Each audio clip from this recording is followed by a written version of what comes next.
A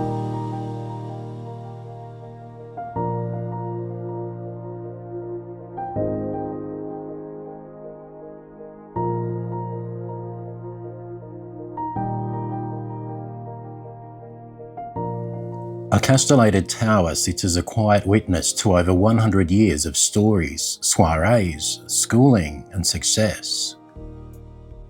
Not that long ago I lived on the same street and always loved seeing its silhouette against the sky at twilight. Many still wonder what the story is behind this landmark, and for that we need to step back to a time when Lawson still went by the name of Blue Mountain.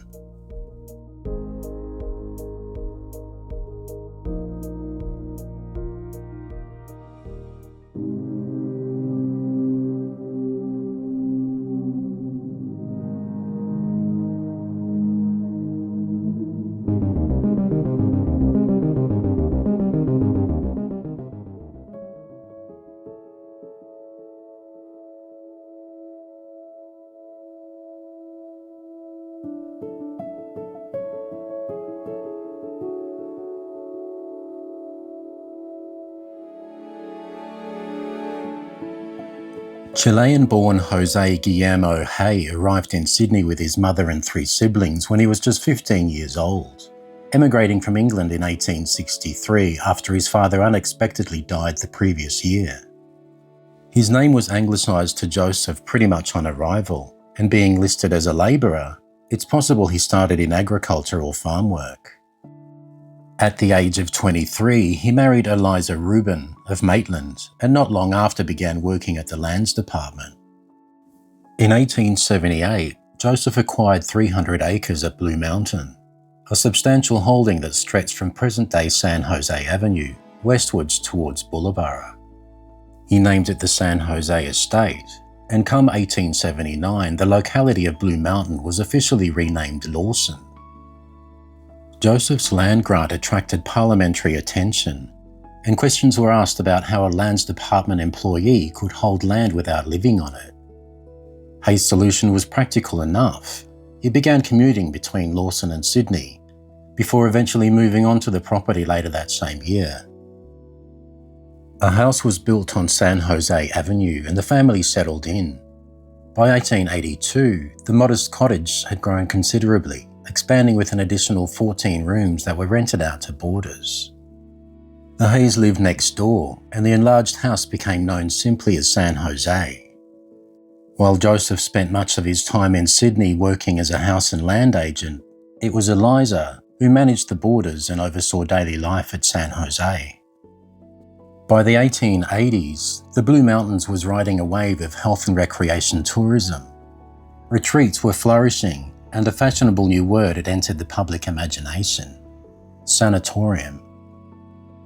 Eliza was quick to adopt it, using the term in ads to promote their establishment as San Jose Blue Mountain Sanatorium.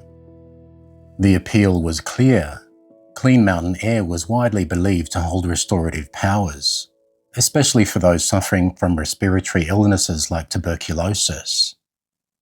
San Jose was even noted in a local guidebook as being best for private families, with its grounds described as being laid out with romantic paths, a carefully chosen phrase that evoked both health and leisure in an era eager for both. Despite the promise, the sanatorium venture failed to deliver the financial success the Hays had hoped for. By 1889, they shifted course, rebranding the property as Hays Family Hotel and applying for a publican's licence. The application, though, was refused, closing the door on their attempt to reinvent San Jose as a licensed mountain hotel. By 1894, the Hays let the property go, selling it to a Sydney builder named William Finneran, who in turn leased it to Charles White. He promptly rechristened it the Palace Guest House, a name that hinted at ambition more than modest mountain lodging. That same year, ownership passed again, this time to John Ralston, a Sydney solicitor, and the place entered its most celebrated chapter.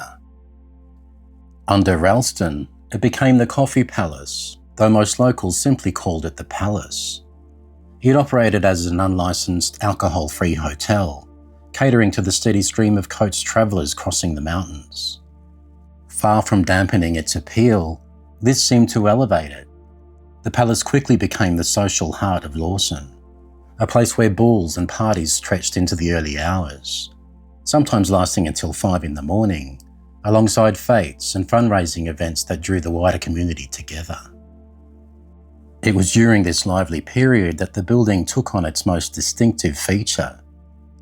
The castellated tower, the landmark that still defines the site today, was added, cementing the palace not just as a place to stay, but as a symbol of Lawson's growing confidence at the turn of the century. The coming Federation marked the beginning of a slow decline. In the early years of the 1900s, business tapered off, and the buzz that once filled the palace began to fade. What began as an ideal, cool spring quickly turned hostile as bushfires erupted across the mountains. Reports spoke of a huge wall of flame sweeping along like a fiery avalanche, advancing from the megalong. Other fires tore through the bush from Springwood to Linden, blanketing the mountains in thick, choking smoke. Lawson wasn't spared. The Coffee Palace caught alight not once, but 3 times. Each outbreak was fought off, and somehow the building was saved, scorched and threatened, but still standing. By 1919, the palace was on the cusp of yet another transformation. Just a stone's throw away, on what was then Bathurst Road, today's Great Western Highway, stood the Stratford School. It began modestly as a small girls' school operating from a rented cottage called Talia, with just 6 students. But the school quickly grew. Enrolment climbed, rooms filled, and before long the little cottage was bursting at the seams.